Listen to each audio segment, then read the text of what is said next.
Hello everyone, welcome back to my channel. So today I wanted to talk about symptoms of you actually experiencing a shift. How can you tell that you are experiencing shift of your reality? So there are certain symptoms that you can recognize right away. Some may not be so obvious, but let me get to it. So first, most I think noticeable symptom is when you start to get ideas, you start to get certain downloads, inspirations of things that you could do that will put you on this new timeline in the long run. So it could be anything. If you, for example, want to quit your 9-to-5 job, you will have inspirations, ideas on how you can actually build your own business. Sometimes even if you've never done any business before, you kind of start to pick up certain things that generally put you on that entrepreneurship road of yours. So basically ideas, sometimes opportunities may appear in your life. You may meet people who will tell you something that you will find super useful on your journey. So basically this is one of the most noticeable symptoms you may encounter.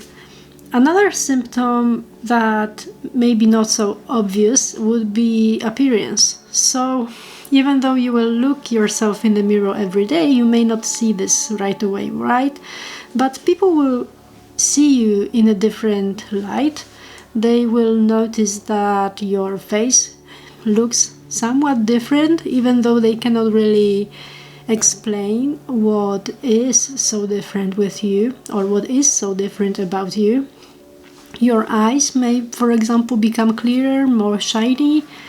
Even your voice and the way you speak, the way you walk may change slightly. Another thing that I wanted to point out, which is a shift in your overall emotional state. We are a mixture of these negative and positive emotions that we experience during our lives. And when you experience the shift, then it might be easier for you to actually feel good about yourself, even though you won't have immediate reason to do so. So let's say you kind of want to build your business, or you want to meet a partner of yours, because, for example, you're single, you want to have great relationship, and the fact that you don't have it immediately doesn't really freak you out, doesn't even put you into that state of lack, resistance, and fear. You actually feel the opposite. You start to feel as if you already have the things that you want, and you don't really stress so much over them. You're like rather happy. That might even surprise you to some certain degree, because you remember yourself, for example, a month ago, where you were freaking out over the things, and now all of a sudden you still don't have them, but you don't care so much anymore because you kind of know that they're on the way. So it's like feeling when you're like in a restaurant, you order food and you don't go to the kitchen and you don't check whether the chef is cooking it. You kind of expect it will arrive, so you kind of like relax, and your emotional state doesn't fluctuate. However, another thing that I wanted to point out is you may sometimes experience attacks of negative thinking and negative feeling, but it won't be necessarily connected to you freaking out over things that you don't have, but rather it would be like more connected to your old self and to the fact that you have let go that older version of yourself. You've been living a certain way for a long time, could be months, could be years, and now all of a sudden you jumped into your new self. So you may feel sadness, you may, for example, start crying without reason,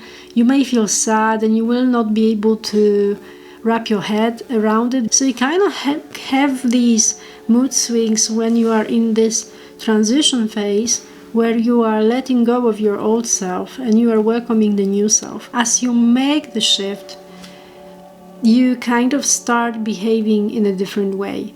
So for example, if you were a people pleaser, all of a sudden you start putting yourself first, and it may even provoke guilty feelings. That's what I had.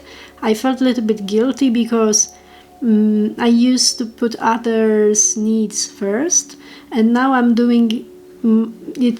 Basically, I'm doing the opposite. I'm putting my needs first, and I had that feeling that it's a little bit selfish. But as you go through that phase and you let go of the guilty feelings, then you kind of notice that you kind of make decisions and behaviors that are not aligned with your old version. So for example, someone invites you, and in the past you would accept, but now you kind of tune into yourself and you feel that you don't really feel like going, so you decline. And your first instinct may be, okay, that wasn't really nice, but then you kind of realize, okay, but why should I sacrifice myself just because someone may feel hurt by my decision? And you kind of start to understand that you also have a right to exist here and now, and people pleasing is not really the way to function in this world, because let's face it, there are many people who are not people pleasing and they actually take care of their own interest first. So in a way, when you decide on adopting your new identity, you may start presenting new behaviors that are completely new even to you. By presenting new behaviors, you're basically surprising yourself, and it may even freak you out in a way, in a sense that, wow, just like 2 months ago I wouldn't do this or that, and now it's just like no problem. Okay, so basically that's all what I wanted to talk about. I hope you find this information useful, and let me know in the comments if you are experiencing shift right now, or perhaps you have already shifted to new personality. I'm very interested in what you will say about this. Yeah, so that's about it, and thank you very much, and talk to you next time. See you. Bye bye.